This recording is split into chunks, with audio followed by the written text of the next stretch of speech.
Secretary Rashed ভাই ছিল, উনি হ্যাঁ রাইট, হ্যাঁ রাশেদ ভাই ছিল, উনি এসে সংহতি প্রকাশ করেছেন। তো পরে আমরা শান্তিপূর্ণভাবে আসি। যমুনার দিকে আমাদের একটা মাস টু যমুনা প্রোগ্রাম ছিল, কিন্তু আমরা পরবর্তীতে আমাদের কাছে মনে হয়েছে যে মাস টু যমুনা যদি হয়, এখানে হয়তো এটা যেহেতু লম্বা একটা প্রোগ্রাম, আর এখানে গেলে শিক্ষকরা ঢুকতে চাইবে, ওখানে গিয়ে কিন্তু বসে থাকবে না, কারণ যেহেতু একটা সর্বশেষ প্রোগ্রাম হয়। তো আমরা পরে চিন্তা করলাম এই বিষয়টা। পাশাপাশি কিছু রাজনৈতিক নেতৃবৃন্দ আমাদেরকে বললেন যে আপনাদের উদ্দেশ্য তো কোনো সিন ক্রিয়েট করা না, আপনারা আপনাদের দাবি আদায় করতে চান, আপনাদের জন্য আমরা কাজ করছি, সরকারকে আমরা প্রেশার ক্রিয়েট করছি, আপনারা যমুনার দিকে যাওয়াটা যদি স্থগিত করেন ভালো হয়। তো আমরা তাদেরকে সম্মান করে আমরা আমাদের যমুনার দিকে যাওয়ার যে বিষয়টা আমরা আসলে স্থগিত করেছি। তো আমি যে কথাটা বলছিলাম যে আমাদের আন্দোলন একেবারে শান্তিপূর্ণ ছিল। আজকের যে ক্রাউড ছিল, আজকে লক্ষ তো বলা ঠিক হবে না, লক্ষাধিক, মানে শহীদ মিনার এলাকা আশেপাশে। আমি একটু একটা ক্যাম্প ইয়েতে ঢাকা ইউনিভার্সিটি একটা হলে মানে গিয়েছিলাম ওখানে নামাজ পড়তে, ওখানে দেখেছি প্রায় অন্তত 4-5 হাজার শিক্ষক ঘুরতেছে, মানে এমন একটা অবস্থা ছিল, এত বড় ক্রাউড। আমরা ইচ্ছা করলে আজকে সরকার কোন বাহিনী দিয়ে আজকে আমাদের আটকে রাখার মতো ক্ষমতা ছিল না, এটা তারাও জানে। কিন্তু আমরা দেখেন, আমরা কিন্তু শান্তিপূর্ণ ভাবে আমরা প্রোগ্রামটা শেষ করে আসছি। আমি আমার শিক্ষকদেরকে বলছি, ইচ্ছে করলে অচল করে দিতে পারতেন, ইচ্ছে করলে সবকিছু একেবারে এটা। হ্যাঁ হ্যাঁ অবশ্যই, এটা সবাই দেশবাসী দেখবেন, আপনারা আমাদের ভিডিওগুলো দেখেন, ক্রাউডটা দেখলে আপনারা বুঝবেন। আমরা কিন্তু ওখান থেকে চলে আসি। এটা একটা কারণ হচ্ছে যে আমরা বোঝাতে চাই সরকারকে যে আমরা আসলে শান্তিপ্রিয়, সুশৃঙ্খল। আমরা এখানে অন্য কোনো আমাদের ইন্টেনশন নেই, আমাদের একটা ইন্টেনশন, সেটা হচ্ছে আমাদের ন্যায্য অধিকার আদায়। এটা এই মেসেজটা দেওয়ার জন্য। আর বিশেষত আজকে আমরা জাতীয়তাবাদী দল বিএনপির যিনি আপনার মহাসচিব আছেন মির্জা ফখরুল ইসলাম আলমগীর, তার সাথে আমরা সাক্ষাৎ করেছি। আমাদের একটা টিম, প্রায় 20 সদস্যের প্রতিনিধি দল, 12টা থেকে আমাদের মিটিংটা ছিল, বা এটা আপনার আগে থেকে শিডিউল ছিল। অত্যন্ত সৌহার্দ্যপূর্ণ পরিবেশে আন্তরিকতার সাথে আমাদের মিটিংটি হয়েছে। ওনার কাছে আমরা আমাদের সর্বশেষ পরিস্থিতি আমরা ব্রিফ করেছি, এবং ওনার আমরা সহযোগিতা চেয়েছি। আমরা বলছি যে আপনি যদি চান এবং চেষ্টা করেন, আমাদের বিশ্বাস, আমাদের তো একটা প্রাথমিক বিজয় অর্জন হয়েছে, যেহেতু আমাদের 500 থেকে 5% গিয়েছে, তো বাকিটা আপনি যদি চেষ্টা করেন আমাদের মনে হয়ে যাবে। তিনি বলছেন ঠিক আছে, আমি অলরেডি আমি আমার যে ফিনান্স অ্যাডভাইজার আছে আমি তার সাথে কথা বলেছি, শিক্ষকদের সাথে আমি কথা বলেছি। তো আপনারা যেহেতু আসছেন আমি তাদের সাথে কথা বলবো। আমার 22 তারিখ পর্যন্ত আপনাকে সময় দেন, উনি আসলে সরাসরি ওইটাও হয়তো উনি মাথায় রাখছেন আর কি কথা বলা।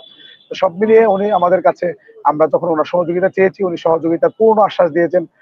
নট অনলি দ্যাট, উনি এটাও বলেছেন যে আমরা যদি সরকার ফর্ম করি আপনাদের এমপিভুক্ত শিক্ষা জাতীয়করণ আমরা করবো, এটাও বলেছেন উনি।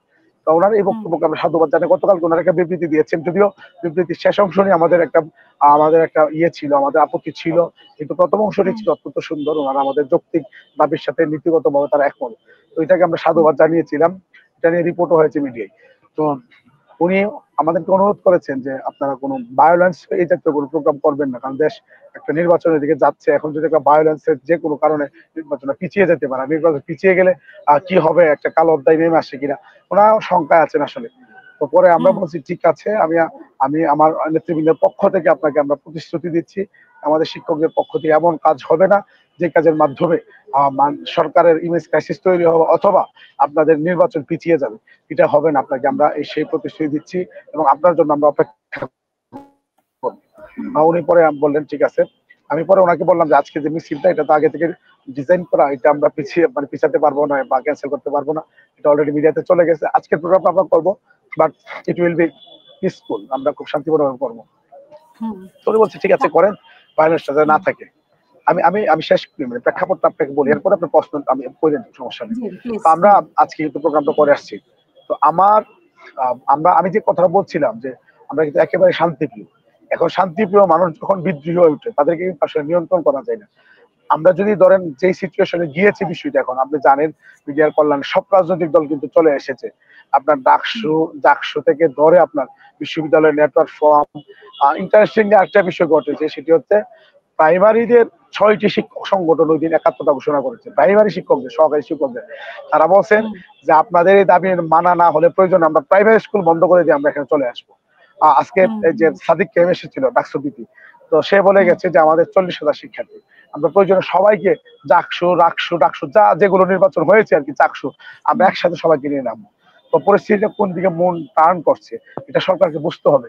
আমরা যদি এখন মনে করেন ডাক দিই, আমাদের পরিবার আছে প্রায় 6 লক্ষ, আমরা নিজেরাই আছি 6 লক্ষ, আমাদের নিজেদের এক এক আমাদের পরিবার সদস্য আছে 4 জন 5 জন করে 10 জন করে আছে। এর বাইরে আমাদের শিক্ষার্থীরা অনেকে আমাদের ভালোবাসেন।